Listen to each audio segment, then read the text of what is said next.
പശ്ചിമബംഗാളിൽ യുവ ഡോക്ടറെ അതിദാരുണമായി ബലാത്സംഗം ചെയ്ത് കൊലപ്പെടുത്തിയതിലും ബംഗാൾ സർക്കാർ എടുത്ത നടപടിയിലും പ്രതിഷേധിച്ച് എയ്ഡ്വ ഡിവൈഎഫ്ഐ എസ്എഫ്ഐ കോഴിക്കോട് ജില്ലാ കമ്മിറ്റിയുടെ നേതൃത്വത്തിൽ കോഴിക്കോട് മുതലക്കുളത്ത് പ്രതിഷേധ പരിപാടി സംഘടിപ്പിച്ചു. അഖിലേന്ത്യാ ജനാധിപത്യ മഹിളാ അസോസിയേഷൻ കേന്ദ്ര കമ്മിറ്റി അംഗം കെ ലതിക ഉദ്ഘാടനം ചെയ്തു.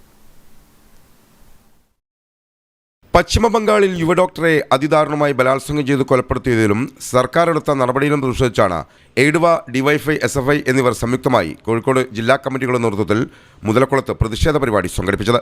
അഖിലേന്ത്യാ ജനാധിപത്യ മഹിളാ അസോസിയേഷൻ കേന്ദ്ര കമ്മിറ്റി അംഗം കെ ലതിക പ്രതിഷേധ പരിപാടി ഉദ്ഘാടനം ചെയ്തു. ആരോഗ്യ പ്രവർത്തകരുടെ സുരക്ഷയ്ക്ക് സമഗ്ര നിയമ സംവിധാനം ഉറപ്പുവരുത്തണമെന്ന് കെ ലതിക ആവശ്യപ്പെട്ടു. ഡൽഹിയിലെ തെരുവീതികളിൽ 22-കാരിയായ ചെറുപ്പക്കാരിയെ സുഹൃത്തിനോടൊപ്പം സഞ്ചരിക്കുമ്പോൾ അതിഭീകരമായ രൂപത്തിലേക്ക് വാഹനത്തിനകത്ത് കൊല ചെയ്യപ്പെട്ടപ്പോൾ ഇന്ത്യ രാജ്യത്ത് വലിയ പ്രക്ഷോഭമാണ് ഡൽഹിയിലും രാജ്യത്താകെ ഉയർന്നു വന്നിട്ടുള്ളത്. ആ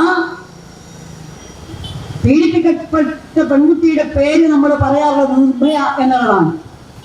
മരണത്തിന്റെ അവസാന ശ്വാസം വരെ താൻ ഈ മരണത്തിൽ നിന്ന് രക്ഷപ്പെടണമെന്നും അതുപോലെ തനിക്കെതിരെ പ്രതികരിക്കണം എന്നുള്ള ആത്മരോഷമുയർത്തിയ ആ പെൺകുട്ടിയെ നമ്മുടെ നാട് മറന്നിട്ടില്ല. ഈ രാജ്യത്ത് അതുമായി ബന്ധപ്പെട്ട് വനിതാ സംഘടനകളിൽ നിന്നും അതുപോലെ മനുഷ്യരിൽ നിന്നുമെല്ലാം അഭിപ്രായങ്ങൾ സ്വീകരിച്ചുകൊണ്ട് വർമ്മ കമ്മീഷൻ റിപ്പോർട്ടും അതുപോലെ റിപ്പോർട്ടൊക്കെ വന്നു. വലിയ രൂപത്തിലേക്കുള്ള പ്രക്ഷോഭത്തിൻ്റെയൊക്കെ പിൻപറ്റിയാണ് അതൊക്കെ വന്നത് എന്ന് നമുക്കറിയാം. ഡിവൈഎഫ്ഐ ജില്ലാ സെക്രട്ടറി പി സി ഷൈജു സ്വാഗതം പറഞ്ഞു. എസ്എഫ്ഐ ജില്ലാ സെക്രട്ടറി പി താജുദ്ദീൻ അധ്യക്ഷത വഹിച്ചു.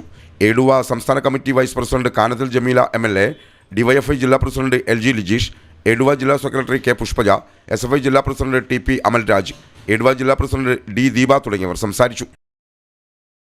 News bureau, Kozhikode.